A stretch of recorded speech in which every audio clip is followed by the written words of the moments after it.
2వ వచనం ఇది చదువుకుందాం, ముగించేసుకుందాం. ప్రసంగి గ్రంథం 5వ అధ్యాయం 2వ వచనం. ప్రసంగి 5:2. నీవు దేవుని సన్నిధిని ఎక్కడ చేసుకున్నావు? దేవుడు చూస్తున్నాడు. దేవుని సన్నిధిలో అనాలోచనంగా పలుకుట నీ హృదయంలో చేసుకున్నావా? దాని పక్కన ఎవరు విన్నక్కర్లేదు, ఎవరు చూడలేదులే అంటే దేవుడు చూస్తున్నాడు. మరి యెఫ్తా చేసింది ఎవరికి తెలుసు?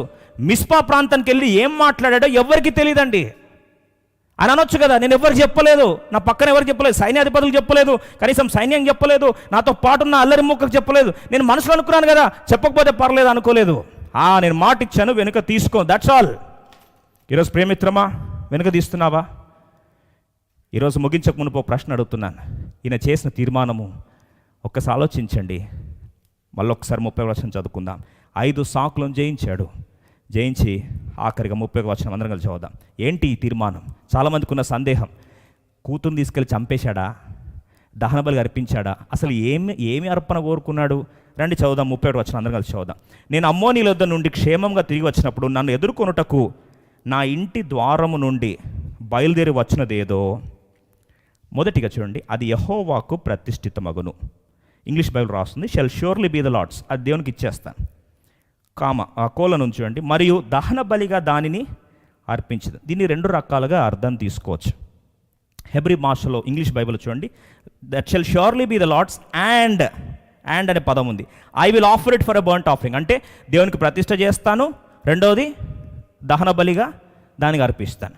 దేవునికి ప్రతిష్ఠ చేయడం ఒకటి, రెండవది దహన బలి, అంటే 2 చేస్తానని అర్థం. కానీ ఆలోచించండి, ఇంటి నుంచి ఏది రావచ్చు బయటకి?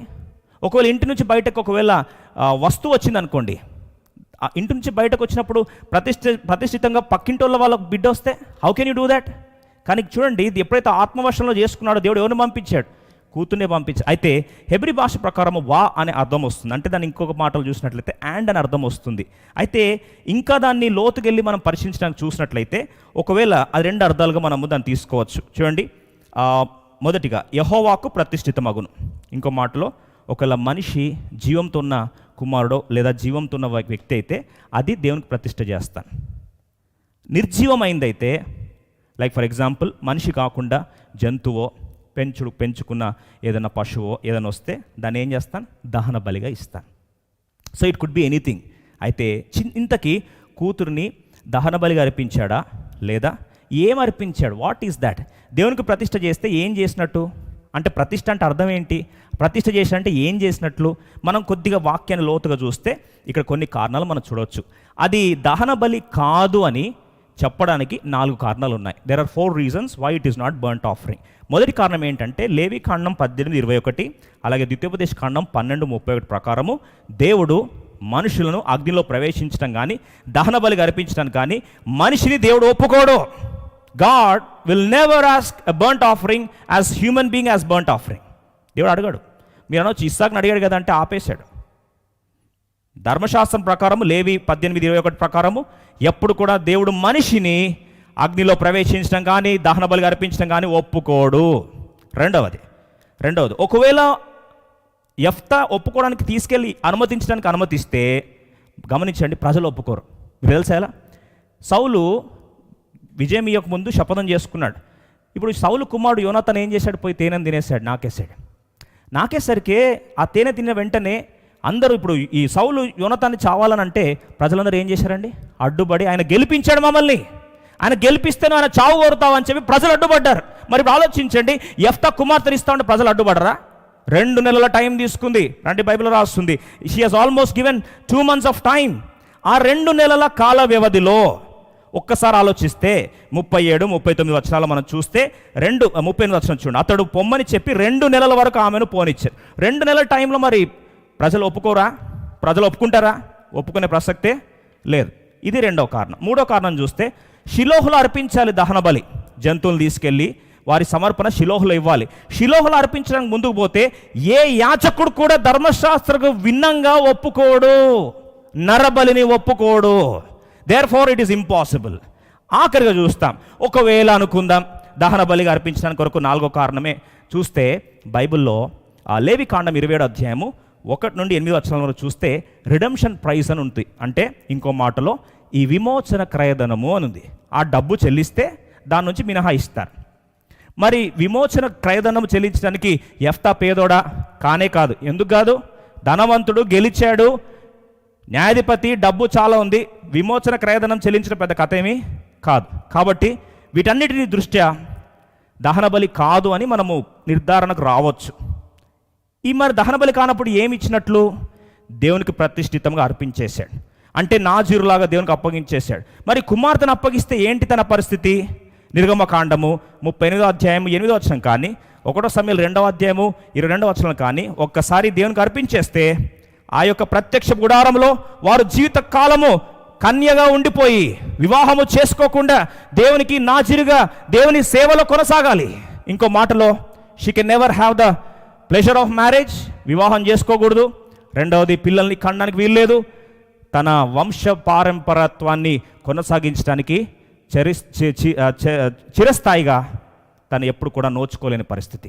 ఒకసారి ఆలోచించండి, ఏ కుమార్తెకైనా ఇది చేయడం సాధ్యమేనా? సాధారణంగా కుమార్తె ఎన్నో కలలు కంటుంది.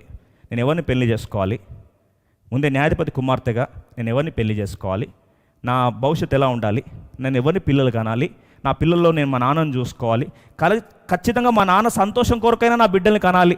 ఉండదా? ఇవన్నీ పక్కన పెడితే మా నాన్న వంశం ఏం కావాలి? ఆల్రెడీ మా నాన్న పరిస్థితి, తన వెనుక చరిత్ర చాలా దయనీయమైంది. కనీసం నేనా మా నాన్న యొక్క వంశాన్ని ముందుకు తీసుకెళ్ళాలి అని ఆశపడుతుంది సగటు కుమార్తె. విషాదం ఏంటంటే దానికి కూడా నోచుకోలేకపోయాడు ఈ యొక్క యెఫ్తా. దానికి సహకరించింది తన కుమార్తె. బహుశా ఇంకా కొద్ది ముందుకెళ్ళి చూస్తే ఏ కుమార్తె కన్న కలలు కూడా ఈ విధంగా అర్ధాంతరంగా బలిపీఠం మీద పెట్టాలి అంటే ఏ కూతురు కూడా ఒప్పుకోదు. యెఫ్తా కుమార్తె ఒప్పుకుంది, యెఫ్తా దానికి ఒప్పుకున్నాడు. ఇంకో మాటలో చూస్తే యెఫ్తా కుమార్తె బలి పశువుగా అర్పించబడిందని బైబిల్ ఎక్కడ రాయబడలేదు.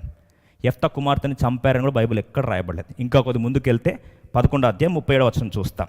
మరియు ఆమె, నా కొరకు చేయవలసింది ఏమనగా 2 నెలల వరకు నీవు నన్ను విడువుము, నేనును నా చెలికత్తెలు పోయి కొండల మీద ఉండి నా కన్యత్వమును గూర్చి ప్రలాపించదు.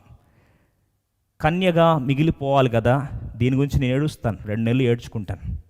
Let me cry for 2 months about my virginity. నా కన్యత్వం గురించి నేను ఏడుస్తానని చెప్పి అడిగింది. ఇంకో మాటలో తను చిరస్థాయిగా కన్యగానే మిగిలిపోయింది. ఇంకా కొద్ది ముందుకెళ్తే చివరికి 40వ వచనం చూస్తాం. ఆమె పురుషుని ఎరగనే లేదు అంటే కన్యగానే మిగిలిపోయింది. ప్రతి సంవత్సరం ఇశ్రాయేలులో కుమార్తెలు 4 దినములు గిలాద్ దేశస్థుడైన యెఫ్తా కుమార్తెను ప్రసిద్ధి చేయటకద్దు. వారు ప్రతి సంవత్సరం 4 రోజులు ప్రజలందరూ వెళ్ళి యెఫ్తా కుమార్తె తను చేసిన త్యాగాన్ని జ్ఞాపకం చేసుకుంటూ తనను స్మరించుకుంటూ ఉండేవారు. అయితే ఈరోజు ముగించక ముందు ప్రశ్న అడిగి ముగించేస్తాను. ఇలా చేయడానికి యెఫ్తా ఎంత మూర్ఖుడండి, వాట్ అ ఫూల్ జెఫ్తా ఈస్ అని చాలామంది క్రైస్తవ ప్రపంచంలో తెలియకుండా యెఫ్తాని చిన్న చూపు చూస్తారు. అలా చూస్తున్నావా? ఒక మాట, తీవ్రమైన కొన్ని మన యొక్క ఆలోచనలు నిబ్బరపరిచే కొన్ని సత్యాలు చెప్పి నేను ముగించేస్తాను. యెఫ్తా మూర్ఖుడండి, యెఫ్తా కుమార్తె, యెఫ్తా ఇద్దరు ఫూల్స్ అండి అంటే వాళ్ళంతా ఫూల్స్ ఇంకెవరు లేరండి. ఎందుకంటారా? ఒక 5 కారణాలు త్వరగా చెప్పేస్తాను.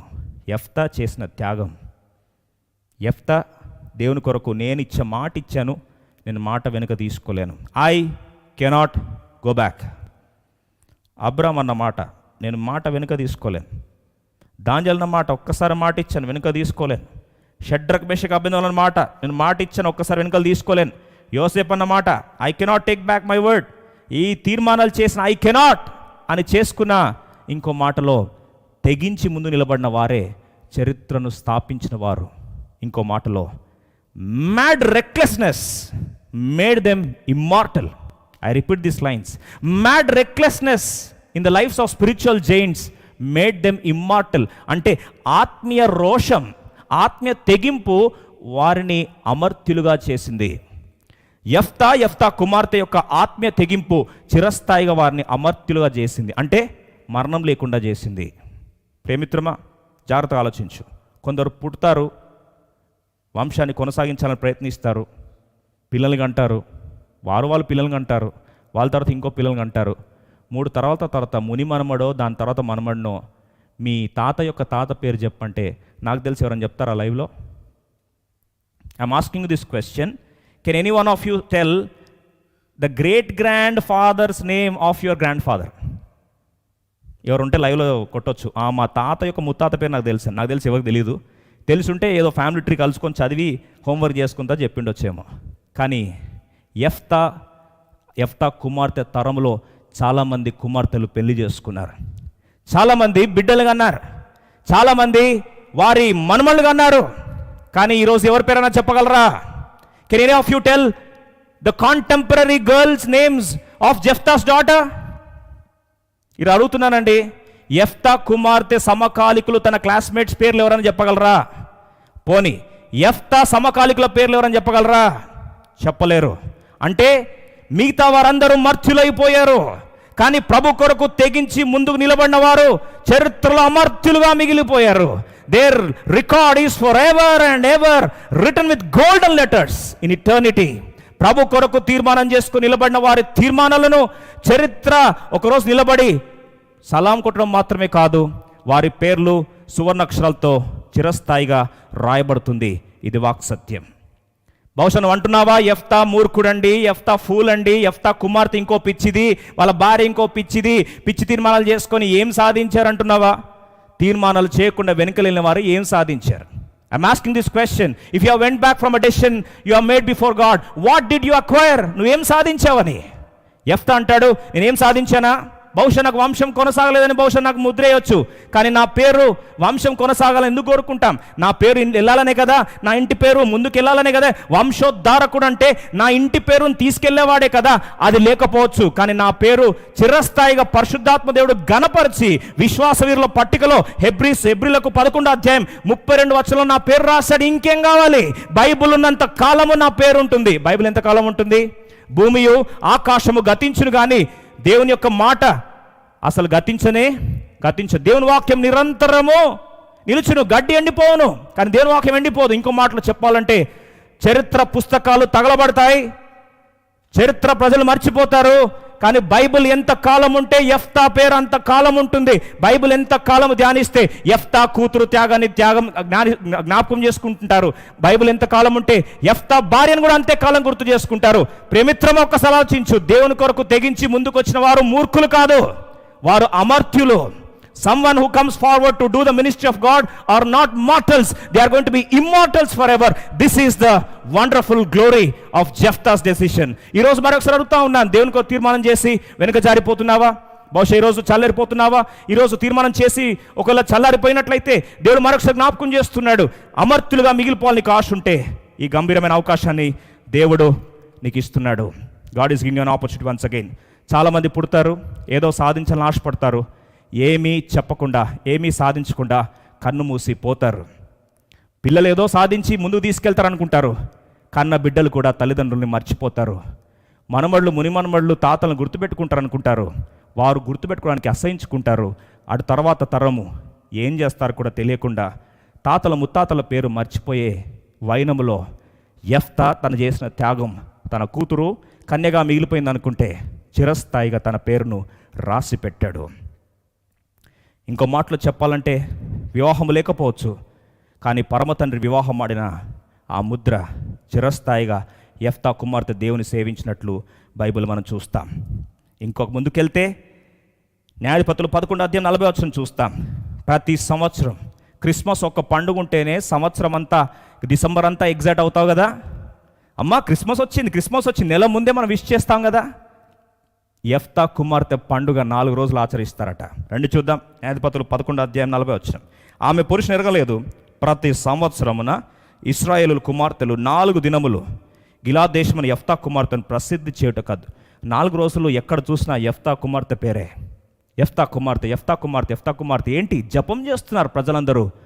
ఆమె చేసిన తీర్మానాన్ని ప్రతి కుమార్తె వచ్చి యెఫ్తా చేసిన త్యాగం, తన కుమార్తె విధేయతను జ్ఞాపకం చేసుకుంటూ ప్రతి కుమార్తె, ప్రతి ఆడబిడ్డ, నేను బ్రతుకుతే యెఫ్తా కూతురులాగా బ్రతకాలి, నేను నిలబడితే నా తండ్రిని అలా గణపరచాలి, ఆత్మీయమైన తీర్మానం చేసుకున్న మా నాన్నను మా అమ్మను నేను గౌరవించాలని ప్రతి కుమార్తె ఆత్మీయమైన ప్రభావం పొంది తీర్మానం చేసుకొని వెళ్ళేవారట. అయిపోయిందా చరిత్ర? ఈరోజు దాకా ప్రతి సంవత్సరం 4 రోజులు కూతురు జ్ఞాపకం చేసుకుంటారు. కనీసం ఒక్కరోజు నేను జ్ఞాపకం చేసుకుంటారా చచ్చిన తర్వాత? కొంతమంది నీ జాతి పితాన్ని మనం అక్టోబర్ 2 గాంధీ గారిని జ్ఞాపకం చేసుకో ఒక్కరోజు. ఆ ఒక్కరోజు పాపం మందు మానండ్రా బాబు అంటే కూడా ఆ రోజు కూడా బ్లాక్ మార్కెట్ ఓపెన్ అయి ఉంటుంది. అట్లా జ్ఞాపకం చేసుకుంటాం మనం. కానీ ఈమె చేసిన త్యాగాన్ని 4 రోజులు ప్రతి ఆడ కుమార్తె యెఫ్తా కూతుర్ని జ్ఞాపకం చేసుకొని సెల్యూట్ కొడుతూ మేము అలా బతకాలని ఇన్స్పైర్ అవుతున్నారు. ఈరోజు నువ్వు దేవునికి నిలబడితే నువ్వు చరిత్రలు శాసిస్తావు, ఆత్మీయ ప్రభావంలో నీ జీవితాన్ని మలుచుకుంటావు. అది సరిపోదన్నట్లు మిస్పా ప్రాంతానికి ఇంకో చరిత్ర ఉందండి. ఆ ప్రాంతానికి వచ్చిన ప్రతి సైనికుడు, ఇశ్రాయేల్ సైనికుడు యెఫ్తా దేవుని కొరకు నిలబడ్డ త్యాగాన్ని, ఐ కెనాట్ గో బ్యాక్ అనే రోషాన్ని వారు జ్ఞాపకం చేసుకుంటూ మిస్పా ప్రాంతంలో ప్రతి సైనికుడు మరొకసారి వీరమరణం కొరకు శపథం చేస్తున్నట్లు బైబిల్ చరిత్ర జ్ఞాపకం చేస్తుంది. ముగించకుండా మాట చెప్పి ముగించేస్తాను. నువ్వు బ్రతికే జీవితం కేవలం ఏదో తింటున్నాం, పడుకున్నాం, సంపాదించాం, బ్యాంకులు వేసుకున్నాం, పిల్లలు కన్నాం, వాళ్ళు చచ్చిపోయారు, నేను చచ్చిపోయాను, తరం ఏదో ముందుకెళ్తే వెళ్తుంది, లేకపోతే వెళ్ళదు. దాని కొరకండి పుట్టించిన దేవుడు. God wants an eternal impact from your life and today is a time you can pay back to God. తిరిగి దేవునికి చెల్లించే సమయం వచ్చింది. ఒక చిన్న పిల్లవాడు ఒక ఐస్ క్రీమ్ షాప్కి వెళ్ళాడు. ఐస్ క్రీమ్ షాప్కి వెళ్ళి చేంజ్ లేకుండా 10 రూపీస్ అని 11 రూపీస్ అని చెప్తే ఆ పిల్లవాడి దగ్గర 10 రూపీసే ఉంది. ఐస్ క్రీమ్ తీసుకున్నాడు. ఇంటికి వెళ్ళిన తర్వాత ₹1 నేను తిరిగి ఇవ్వాలి కదా అని చెప్పి ఇంటికి వచ్చాడు. 1 రూపీ తీసుకొని వెళ్తూ ఉన్నాడు. ఆన్ ద వేలో యాక్సిడెంట్ అయ్యి అక్కడే చనిపోతున్నప్పుడు ఆ పిల్లవాడు ఆఖరి కోరిక ఏం కోరాడు తెలుసా అండి? ఆ షాప్ కీపర్ అంకుల్కి 1 రూపీ తెచ్చిస్తానన్నాను, నేను ఇవ్వకుండా చచ్చిపోతున్నాను, అంకుల్ దయచేసి ఈ రూపాయి తీసుకెళ్ళి ఆ షాప్ కీపర్ అంకుల్కి ఇవ్వండి, పలానా సర్కిల్లో ఐస్ క్రీమ్ కొన్నాను, అంకుల్కి ఇచ్చేయండి అని చెప్పి కన్ను మూసాడు. చిన్న పిల్లవాడికి నేను రూపాయి తిరిగి ఇవ్వాలని, చేసుకున్న మాటకు నిలబడాలని చెప్పి అంతగా హృదయం నొచ్చుకుంటే దేవుని కొరకు ఎన్ని తీర్మానాలు చేశావు? నీ ఆయుష్కాలను పొడిగించాడు, నీ కుటుంబాన్ని దేవుడు భద్రపరిచాడు, తిరిగి నువ్వు కోరికను తీసుకొచ్చాడు. ఇన్ని తీర్మానాలు చేసి మర్చిపోతావా? తిరిగి దేవునికి నువ్వు చేసిన తీర్మానాలు తిరిగి ఇచ్చుకునే సమయం వచ్చింది. Let us pay back and this is a time for paying it back to God. Shall we close our eyes? కళ్ళు మూసుకుందాం.